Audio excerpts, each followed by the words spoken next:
They market the Bahamas as sun, sand, and sea, and tourism is the biggest thing that we have here. A small, single-economy island nation caught up in one big gamble to bring in more visitors. I thought it was a good idea personally when it first started out because foreign investment is something that I agree with. Bankrolled by the Chinese, the ambitious project has become the biggest issue facing the country, Bahamas. We marketed it as the home of the largest casino in the Caribbean. It was going to be something remarkable for not only the island, but the entire country.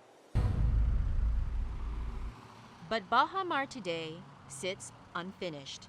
Its opening delayed twice as its Chinese investors, local Bahamian investor, and the Bahamian government bicker over who's to blame in a jumbled legal battle. China Construction, charged with completing the resort, stopped work in the spring, accusing its local partner of failing to pay its fair share. But the Bahamian side says that the Chinese have cut corners and that the buildings don't meet standards. It's quite something, this $3.5 billion project that would have opened this past December 2014, and it would have been responsible for 10% of the country's GDP. It's that big. This is the story of what can happen when a small country like the Bahamas does business with one of the most powerful countries in the world, China. Not only are they partners in that development, they hold a mortgage for that property, the Chinese bank, which is owned by the Chinese government.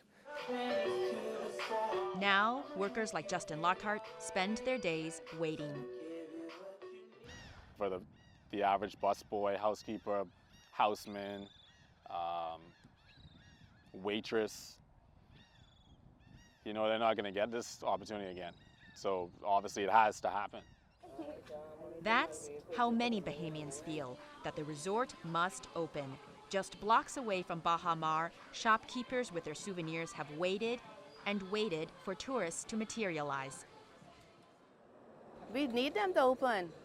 That's a big building, we need them to open to help out with all our expenses, We just hope that when they open, more business come along, Its delay has stirred growing resentment against the Chinese. We have nothing against the Chinese investors who are coming in, but we would like to see others coming in as well, right? We think that there has to be some spreading of the risk, so to speak. The Bahamian government defends its position. We have investors from Great Britain, we have investors from the United States of America, we have investors from other parts of Europe, and certainly we have investors from Asia. So nobody's buying out our country, that's not true.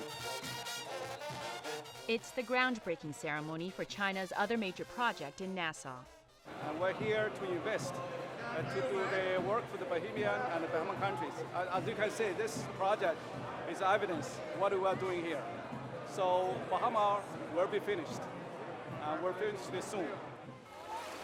Bahamians have weathered some tough economic years, and with Bahamas' future uncertain, many people here worry and wonder whether the future can be as bright as their government pledges. Melissa Chan, Al Jazeera, Nassau, the Bahamas.